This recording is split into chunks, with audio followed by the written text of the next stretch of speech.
Hey guys, welcome back to day 3 of Brent's JK build. Today we actually get to bolt in and weld in the Rock-Link X kit. This is kind of the bulk of the main part of the kit. Our 4-link crossmember, it's flat black, and our front 3-link crossmember brackets are flat black because they will come raw. They all get welded in. Glossy means bolted, so this is going to be our transmission crossmember that will get bolted and is also removable. 4-link crossmember, transmission and 3-link crossmember, weld in front 3-link crossmembers. Awesome skid plate that's going to bridge from the front to the rear crossmembers, and then the optional engine skid plate from the front of the 3-link crossmember forward. So lots of good stuff. We got our standard super beefy control arms built and ready to go, and I'm ready to start welding and actually hanging axles. I've been waiting 2 days to do this, so don't mind the mess behind us. It's been kind of 2 days of chaos in here of cutting everything out and everything covered in dust, and we filled a scrap bin, weight reduction to add more weight. But yeah, let's clean up our weld spots so we can start test fitting, tacking this in.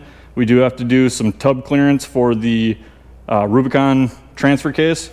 Some of the non-Rubicon transfer cases get really close. Can hammer clearance them slightly. This one needs a little more massaging because of the Rubicon, but that's okay. This thing is flat belly, rail to rail, all the way across, so we'll make it work. So let's dive right in. We'll just kind of jump in and go through it as we go. So this is a 2012. So this has the newer style transmission bracket needed for this kit, which you do have to specify when you're ordering your Rock-Link X what transmission you have so you get the correct brackets. Scrap! So this is the JK factory transmission mount, the rubber portion of it. We tossed the top plate, so we retain the factory rubber. Pay attention to your instructions because this only fits on, well, it'll fit on either way, but it only needs to go on one way. Drop our new plate on, which is specific to your year and transmission that you ordered. So this is ready to go. We're gonna move on to our front 3-link brackets under the Jeep. All right, so the kit will come with a plug, and that's kind of our alignment pin. And then on the inside of the bracket, there's a factory slot in the rail. You line that up. We're gonna mark this out, clean it up for weld, and then tack it up here. We got clamps on here, just make sure everything's pulled in really tight because we do have a few plug welds, and ready to throw some more tacks on. Then we'll do that side, get that one all tacked up, and we'll burn them in. So we're on the T-case clearance part right now. So we got our brackets tacked in, so we were able to bolt up our cross member and lift up the transfer case and get our bolts through to make sure we had clearance. We have a couple spots that we got to do a little bit of hammer clearance, nothing too crazy. Biggest part's going to be right here above the Rubicon planetary. It's a lot beefier than the non-Rubicon T-case. It's actually not making as much contact as I thought it was going to, so we don't have to do a ton, but we're going to do a little bit. We got a couple other little spots around. It was here and that main one. This one was just hitting the heat shield, but we're good. So minimal clearance. We took the bracket back out so we could droop this down as much as possible to get a bar in there. Don't be like me and use a pry bar and end up cracking your transfer case and having to rebuild it or replace it, especially the Rubicon T case. That would not be fun. So once we get those clearanced, we can get our brackets burned in, get our transfer case and transmission back up and bolted to the cross member and get this out. And then we're going to bolt up our center skid plate to help us find our rear location for our 4-link. There are reference points, but I like to make sure it's all going to bolt together and not just be slightly cockeyed and then fight bolts for the rest of forever. So that's how we're going to do it. So Brent has done a little bit of prep work getting ready for the tank relocation with the TJ tank and skid. He bought a new skid on eBay. Is it a Dorman or is it just an OE something? So we're going to be using a TJ tank, TJ skid, 05 or 06 TJ or LJ because of the evap. And I think there's slight differences in the skids. Don't correct me if I'm wrong. But We have to get the original fill neck out here. So we got our rear body mount bolt completely out. So we pre-soaked all that. And then we loosened up our sides here.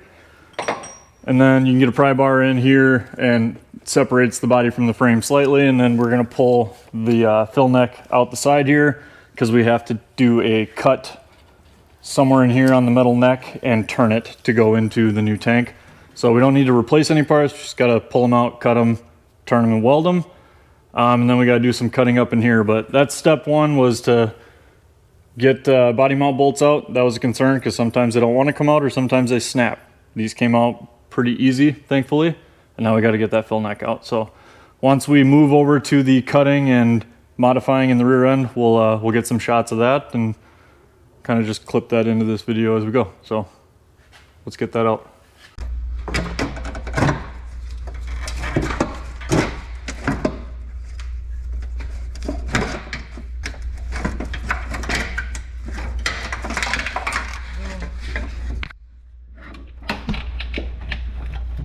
Have it. First try.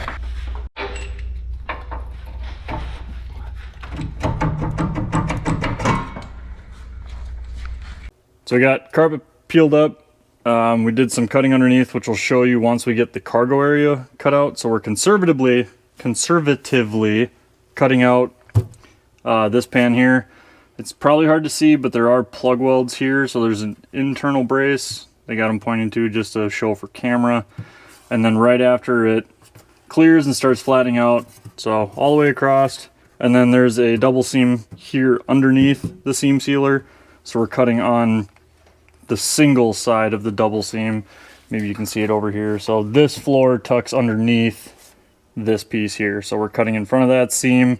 And then we got to do some cutting on this later, but we want to get the main chunk of this out of the way and then start doing some test fitting and see what else we got to cut out. So Brent, cut that out.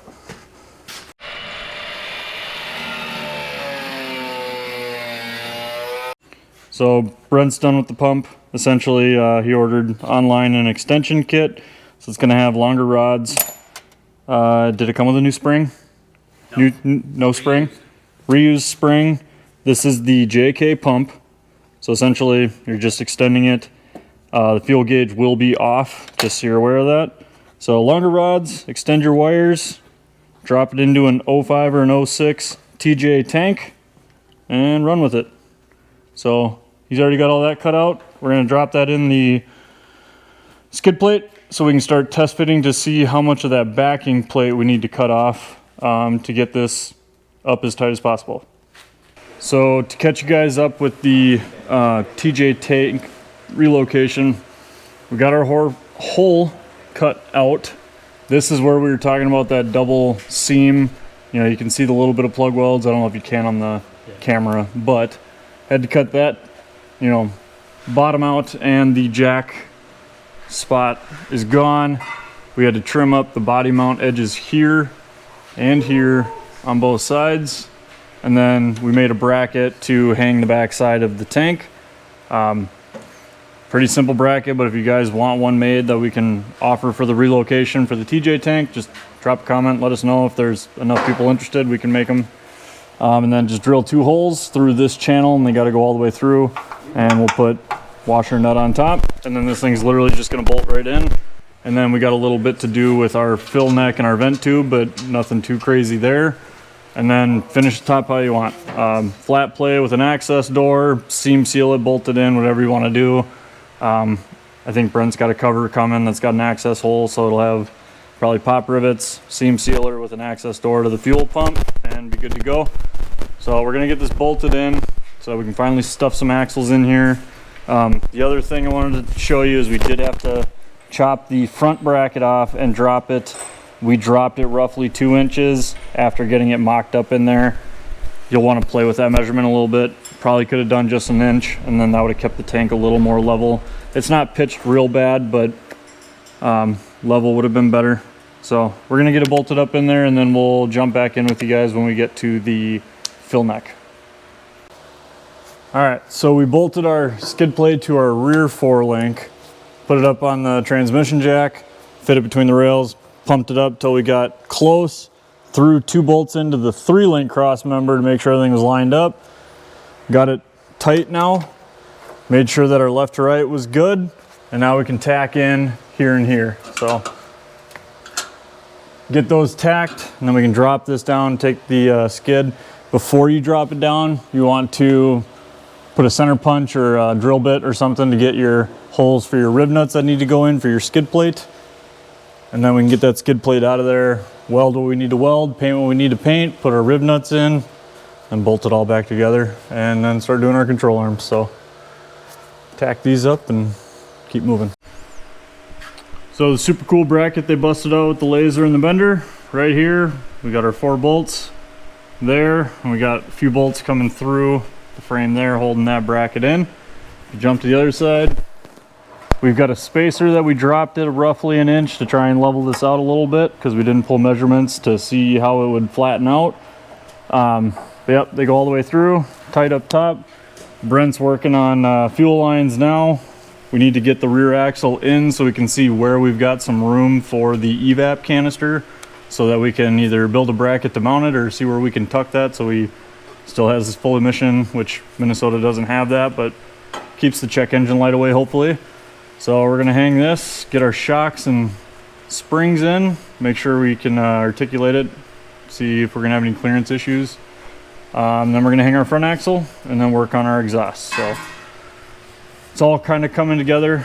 It's kind of feel like it flatlined for a little bit, but bones are coming together. It's gonna look like we did a lot here in the next half an hour. So let's hang the axles.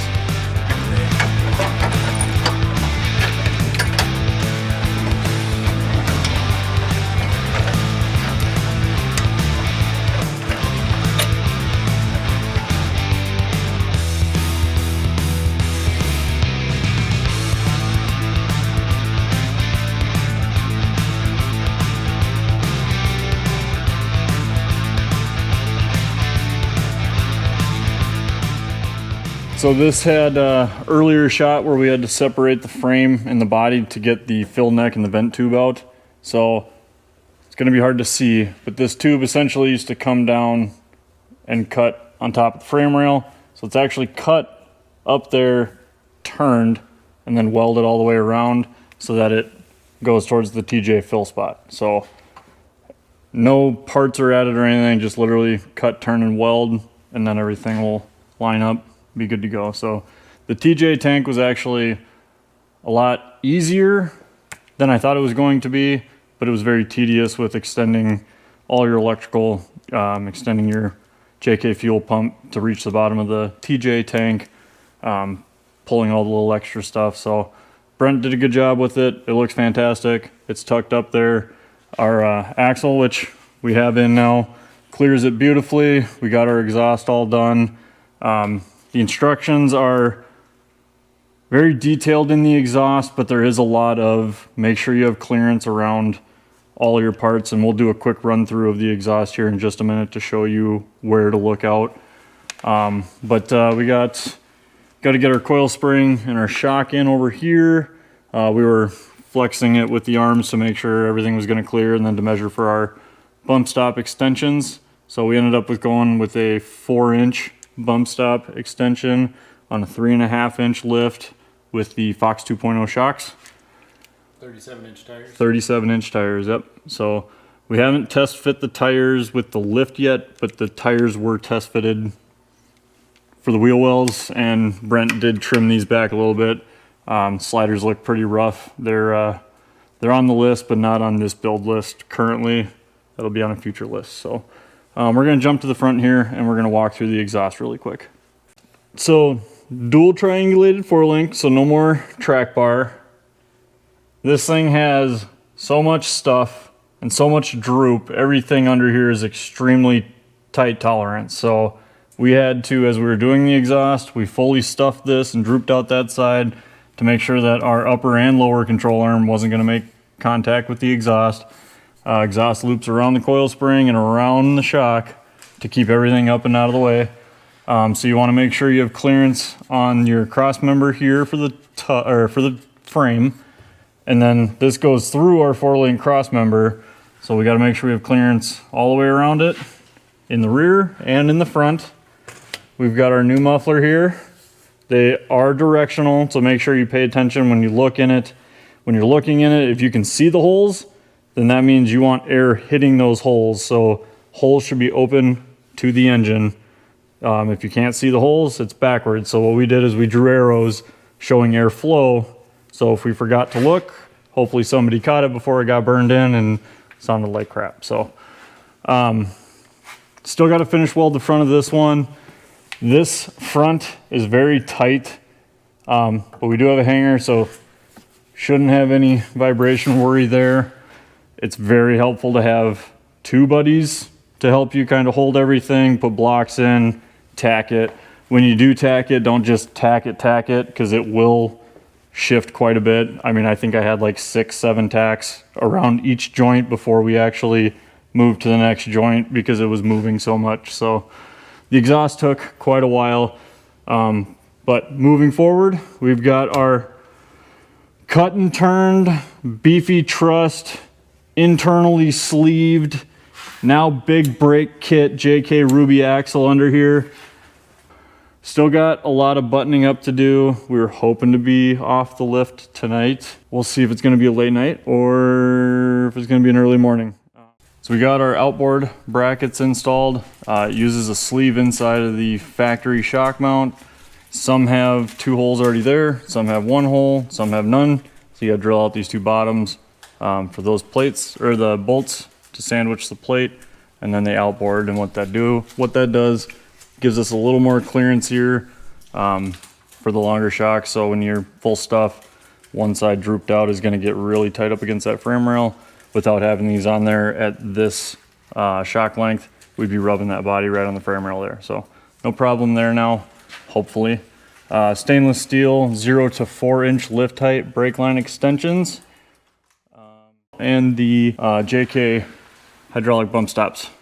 Super easy install, and then you adjust your bump with your stackables on the bottom. So the stackable kits come in, or 4-inch stackable, so they have different sizes in them, so you can adjust it and dial it in from 1 to 4. Factory steering stabilizer, the new bracket for that factory steering stabilizer, JK Relocation track bar bracket.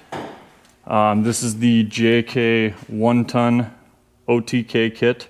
It's a higher clearance than like a reed knuckle system, and they have a tapered bolt, so you don't have to remount or drill out the knuckles. Everything bolts together, high clearance, correct geometry. I think that covers what we've got so far since our last shot. Next, we're gonna get our actual flat belly skid up and our engine skid, or oil pan skid plate up. So that'll help seal up all that bottom. And then we can start bleed brakes, get tires on, hopefully get it outside.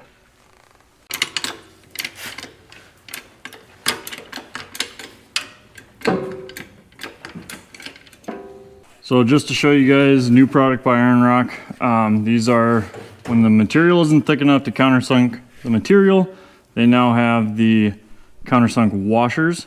So you can still run a countersunk bolt, gives you a nice departure, doesn't mess up the head, so you can still get them out later. Otherwise, this is your standard just hex bolt that's going to grab, catch, tear, shear, fight, be angry. So super fancy. I like also how it disperses, especially on a skid plate like this where you got a lot of material, helps disperse that bolt a little bit. And yeah, so we'll get these swapped out for some countersunks. We ran short on the actual countersunk bolts right now, so holding that in right now with that. We got our washers for later, and we're gonna do our engine skid. So we got our engine skid in. There's a lot of room here because the 3.8 for the early gen JK droops down a lot more, so this fits both JK 3.8 and 3.6 engines. Button head for our access door, so you can still do your oil changes without having to drop everything. Side brackets, super beefy, easy access bolts if you have to get this out of your way.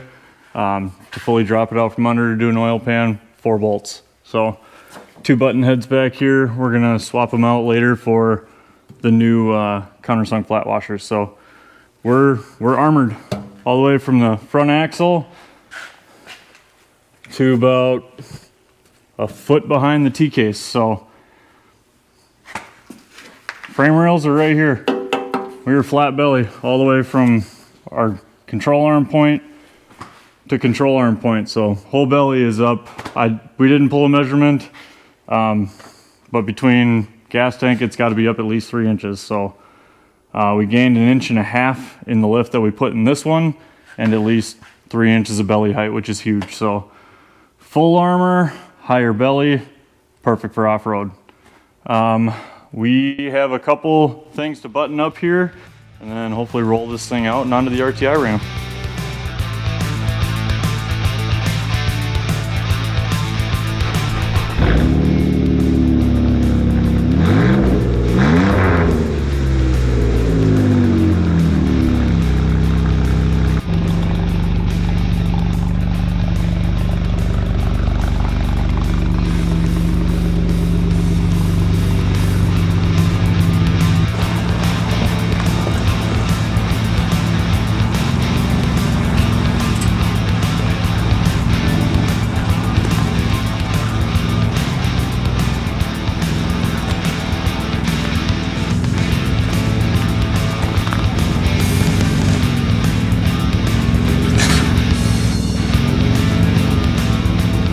Here, right there.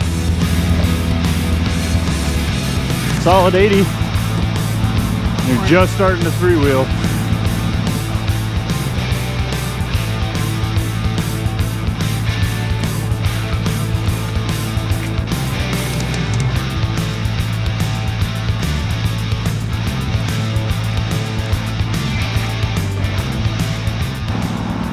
Well, we got her up on the ramp. As you saw coming up, we hit about an 80. Too much flex. Turns out we got to put some longer brake lines in, which is okay. We'll figure that out here instead of breaking them on the trail. But overall, not a terrible install. Really dirty. Make sure you have masks, lots of cutoff discs. Take it one step at a time. Ours took a little bit longer because we did the traditional, well, while you're in there, let's do this also. So took a little longer for us, but hopefully Brent's happy with it. I think it does fantastic. That full belly skid, amazing. And just with the RLX, the Rock-Link X kit, we gained 3 inches of belly height and another 1.5 inches in suspension because we went from a 2 to a 3.5 inch. So overall, this thing's gonna be a beast off-road. On-road's gonna drive fantastic because we did that cut and turn, added 6 degrees. Right now we're sitting about 4 or 5 degrees caster, but we got to do some adjusting with that yet too. So overall, super happy with it. It's a fantastic kit. Get it on ironrockoffroad.com, and if you guys ever need it installed and you're around Minnesota, give us a call at Lakeville Off-Road. We'll put it in for you. Thanks for hanging out.